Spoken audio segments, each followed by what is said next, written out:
If you're wanting to know why most insurance agents are going to quit or fail the insurance business, then you have to watch this video.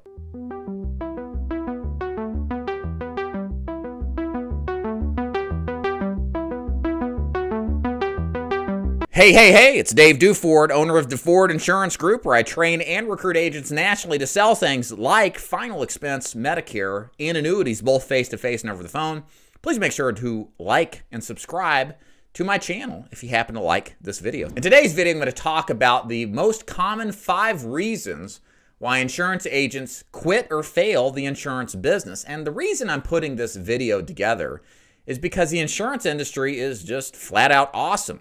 It is absolutely worth the struggle and the pain and the focus necessary to become successful. And so it's sad to see a lot of people that end up leaving the business with a chip on their shoulder, understandably on some level, without yielding the kind of success that's possible in this business. So I wanted to put this video together to kind of talk about why so many agents quit, why so many agents fail, in an attempt to try to overcome the biggest obstacles so that you guys watching this will stick around in this business.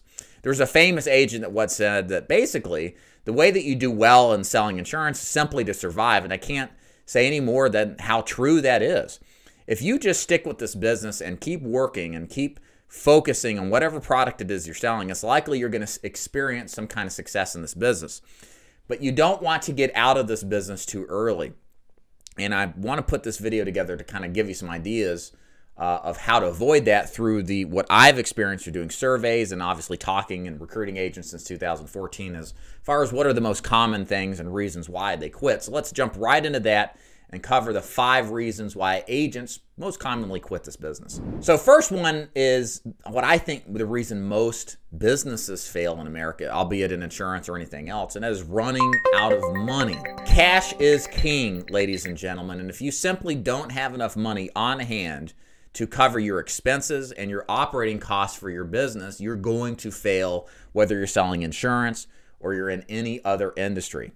And like I said, for insurance agents, it's certainly the same issue that you've got to face as well. Of course, if you're selling something like final expense or Medicare, you're likely having to buy leads. And so you always have some expense, some output or money that you've got to put down on your lead program. And if you run out of money to buy leads, you've basically failed the business. You don't have prospects to see if you don't have some kind of, free lead generation program or some referral strategy, etc. And so the point is, guys, is you got to make sure before you jump into this business that you have some sort of strategy set up to ensure that you're going to cash flow or have cash on hand when you start the business. This isn't a business that you just hope will work out. You have to think through this stuff, guys. And part of the problem with insurance on some level is that there really are very little barriers to entry. In the U.S., all you have to do is simply take a test and be of minimum age and not have too bad of a record, and you're going to get an insurance license. Well, that means a lot of people can get into the business who may not be financially prepared to properly fund their actual insurance business. So this is commonly a big reason why so many prematurely quit or fail, is simply they run out of money. So how can you prevent or prepare to take care of the cash question?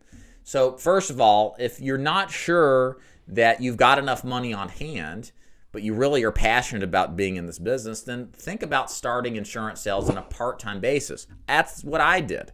I had a personal training business that was making me money. I didn't want to give it up. I thought I could do well at insurance sales, but I wasn't quite convinced to dump the business to jump into a new venture without it being unproven. So I started part-time in the final expense business, experienced some success, and after 6 months got back into it. And funny enough, I failed after my first 12 months in the business and then got back in part-time for another year. So I've been kind of on that side where you run out of money, and I know exactly what it takes, at times when you see a business opportunity. If you can't go full-time because money's tight, look, part-time is completely fine. We support that at Duford Insurance Group. Like I said, it's unfortunately worked twice for me, one after the time I failed and certainly the first time when I got in. But it's something that I think is a good middle ground if cash flow is, if you recognize it, and you should, is a big issue. And you don't want to give up what maybe you hate going to the job and you don't necessarily enjoy, but it pays the bills. This is a business you can absolutely do on a part-time basis for, 6, 12 months to save up your money and put yourself in a better position. So another big reason why agents quit the insurance business or fail out is the insurance agency they join doesn't actually pan out to be what it was presented as. This is a very common issue in the insurance business. If you're brand new, you're probably being barraged by all sorts of seemingly MLM type of insurance agencies. They brag to you about their big gaudy rings that they earned through personal or group agency production. They show you their private jets, their Ferraris and Lambos. I've even heard of organizations passing around stacks of cash to potential recruits to show off how awesome they are. I mean, the silliness really has no end, but it is a part of this business, and it exudes deeply into the culture of many organizations that they promise you all this great material wonder, but the actual strategy and the training to help you incorporate into getting your own results just simply is lacking. There's no question in my mind that the insurance business is predominated by MLM types of schemes. And you got to be very careful. When I say scheme, it's not necessarily illegal. I don't think many, if any, in my knowledge, I've ever run across an illegal MLM in the insurance business. But the culture of mass recruitment, but paying very little attention to developing the agents, reigns supreme. So if you're out there looking for a job or you're looking for a position to sell some kind of insurance, I would recommend being very critical of how the agency presents itself. What values does it extol? Does it share with you how important it is to train and develop its agents into producers? Does it spend an equivalent amount of time talking about recruiting, or does it minimize that? I can tell you my own experience in my business. We very rarely talk about recruiting. It's something we do. I help my agents who want to recruit. But it's not something that's at the forefront of my vision, because I think that there's such this culture of just MLM ridiculousness that I don't want to be related to that.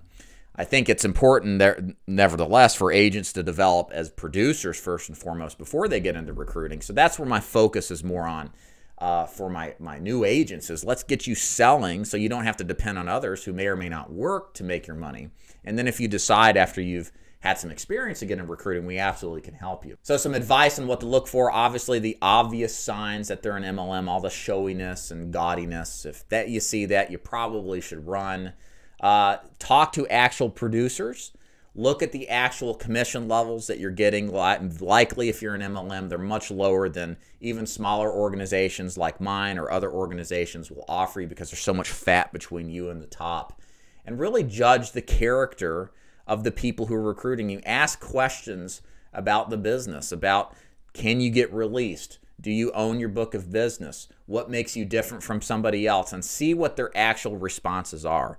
If they start to squirm in their seats or get upset with your questioning, you're likely tapping on the outside of a cult, and you're going to get a negative response because you know too much. So always judge the agency closely, carefully, and how they react to you before you decide to jump in. Because for many people who jump in without testing the waters or asking questions, the vast majority of them find out that what was promised to them and what was shown to them just simply doesn't pan out like they thought it would. So another big reason why agents fail out of the business is they actually get very little, if any, sales and marketing training and personal development. Now, you see, one thing I want you to think about when you're getting into the insurance business is that this is a performance activity. Think of Tiger Woods, think of LeBron James, and all of these incredible athletes. They are in a performance-based profession, right? They have to perform in order to be at the top of their game. Well, congratulations, you are now on the same level as these professional athletes. You are in a performance-based profession. And if you don't perform and make deals happen, then you don't eat, you don't make money, and you're going to fail out like most of the agents. So where am I going with this? Why am I bringing this up, guys? Because you have to have the training, the fundamental training of understanding how to sell, what to say, why you say it, and the strategy of bringing in prospects and leads to execute and use said strategy of sales in order to even have an opportunity to realize some kind of success in this business. And guys, if you don't get this training right up front before you go and sell, your likelihood of failure is exponential, and it's close to 100% certain. So when you're looking for an insurance agency to join, and if you want to avoid quitting and failing the business, you've got to look for opportunities with agencies that actually care about your personal development as an agent, that actually care about developing you into a competent producer, an independent, competent producer, that worry about how do I develop agents into, having the concern and the capability to help the prospects they see.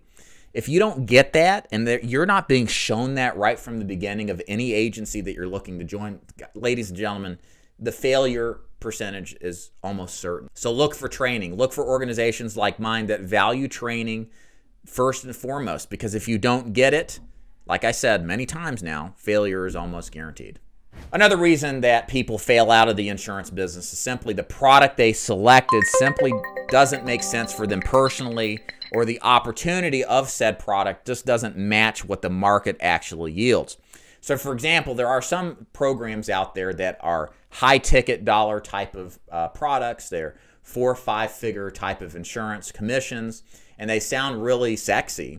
But the problem with those types of strategies is finding the prospects out there prove much harder than some, smaller type of sale opportunities, but with a much larger market.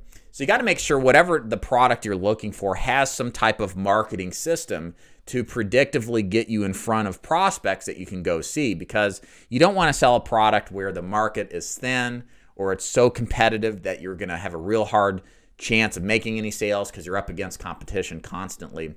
So make sure the product that you have has a large market. That's why I personally like final expense and Medicare, because there's millions upon millions of prospects, and you can go out really anywhere in the country and find people that absolutely want what you would be selling. The other thing too related to that is make sure the product you're selling you actually enjoy selling. So a lot of the times people pick a product that sounds good, but they don't like the market that they're selling to. They don't really particularly believe in the product, and you're always going to fail at some point in the future if you have a dissonance between what you're selling as far as the product and whether you believe in, and the market, the people that you sell to. I think you really have to enjoy what you're doing on some basic level. You don't have to be in love with it, but you have to enjoy the market, the people you're selling to, the prospects, and certainly believe that the product that you're selling is a good value in order to have any kind of sustainable success, because otherwise you're just going to talk yourself out of selling the product because you don't believe in it. That's going to contribute to your likelihood of failure that much more. So last thing on here, guys, that I think is absolutely critical in understanding why agents fail is that maybe you're just not right for selling insurance. I am not the type of person that believes that insurance sales is right for everybody. This is a unique profession that is more difficult than is made out to be. You have to have some kind of, I believe, natural capability to weather resistance and pushback and rejection. And you have to enjoy helping people with the products that you're selling. If you don't have that kind of natural inclination, I don't think that you're probably going to do very well in the insurance business. And it's likely that some other business, maybe another sales business in another industry, would be a better fit.